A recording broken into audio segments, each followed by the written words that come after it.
Hello, Avila Advantage Finance students. We are now in week 7, so we're quickly approaching the end of the course. We only have 2 weeks left here, so just finish strong. This week, you're going to have a forum discussion, which I want you to address whether you think our current market is overvalued or undervalued. So we've had a pretty good run here in the bull market, but also, just get your thoughts on this and. Is this something that's going to last? And is this the stock that you researched for your PowerPoint presentation that's due this week? Also, is this a stock you would buy too? So make sure to jump in there early this week, and then make sure to respond to at least 2 of your peers before Sunday at midnight.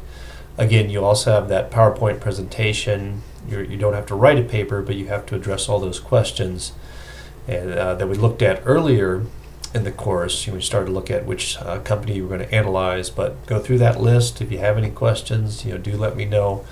But Yahoo Finance is a great source to look up material information about any of that analysis that you need for your company. And then this week we're going to look at chapter 14 and 15. We kind of look at the first one, starting off short-term financial planning, and then you're going to look at the cost of some of that short-term financial planning.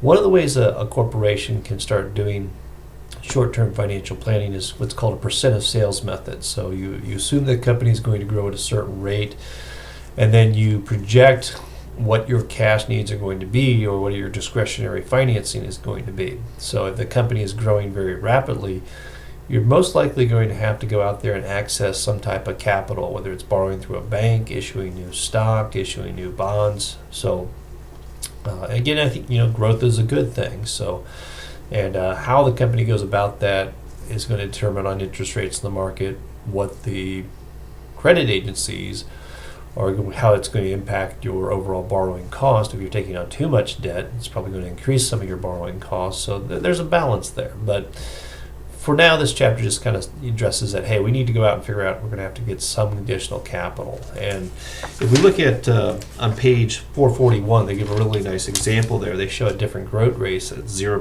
20%, 40%. And, at 0%, basically you have money back. You don't need any at the $250,000 in the negative. It's kind of saying I have this extra cash. But once you start going into 20% as example, it says, hey, I need to come up with $500,000. So it's letting people in your treasury department know that, hey, we're in a strong growth phase, and if we want to expand, we need to buy more inventory, we got to buy more warehouse access. We're going to have to figure out a way to get some more cash in here. So one other thing in this chapter I want to make sure to point out is the cash budget. This is they highlight this on page 447.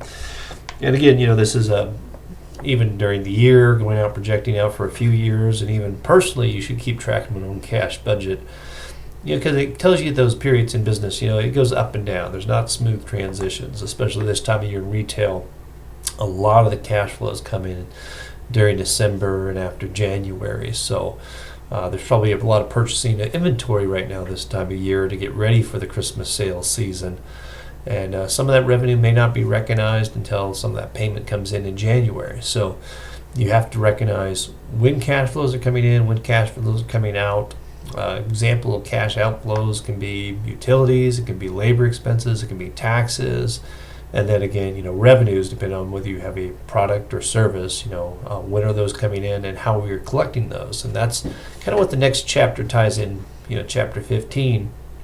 It talks about those sources of short-term credit, and what if I don't take advantage of, say, any discounts that are offered to me. So there's many different ways that we can access short-term credit.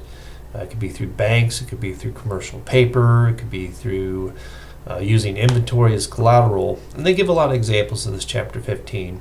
And they also want you to go out and recognize that, hey, there is cost associated with this short-term credit. Now, the nice thing in the markets right now, with the Federal Reserve keeping interest rates so low, it's kind of almost encourage corporations to borrow on the short term. One of the risks of doing this, though, over a long period of time, is kind of addressed in this chapter, is if I continually to do this and all of a sudden I find out that short-term interest rates go way up, I'm kind of forced to have to borrow at that very high rate. So what some corporations do is they'll issue debt, they'll issue bonds.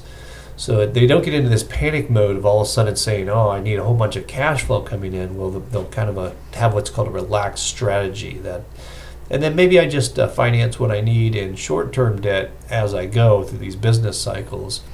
But I know I have this backup plan for a long term. Now, this does mean that overall interest rates may be higher, but just like, think about you as your individual mortgage.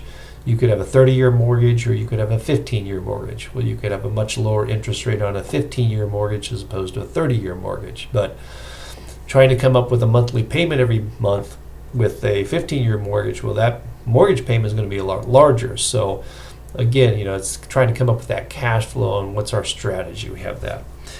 Some things I want to point out in this chapter.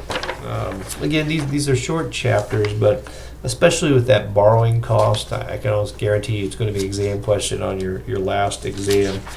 But if we look at, for example, let's see this here. Yeah, on page 468, just point out that example in the middle of the page where it talks about if you were offered a 2% discount, and it says in the terms of 210 net 30. So it's kind of saying that if you pay it off within 10 days, you can get this 2% discount, but if you wait until the full 30 days, then you're going to have to pay the full amount. So in these examples, it says, hey, if I don't take advantage of this 2% discount, this is kind of the equivalent of borrowing at 36.73%. So it behooves you to take advantage of this discount. And again, notice that they did in this example, it was only the 20 days. It was the difference between the 10 days I was given the grace period for the discount to the 30 days when it was due. So we have to use is that 20-day difference. So they take that 20-day divided by a 360-day on the denominator, and then we multiply that by the 2% divided by the 0.98. So it's kind of the difference. And then multiplying all the math through, that's where they came up with the 36.73%. So, all right, well, I want you all to have a great week. Hopefully the Chiefs can get one against San Diego today, but again, do email me if you have any questions. Again, week 8 will be a little bit lighter. We'll just have the last homework and the final exam. I'll get that posted the following Monday, about a week and 1 day from now. But again, have a great week, and we'll talk to you online.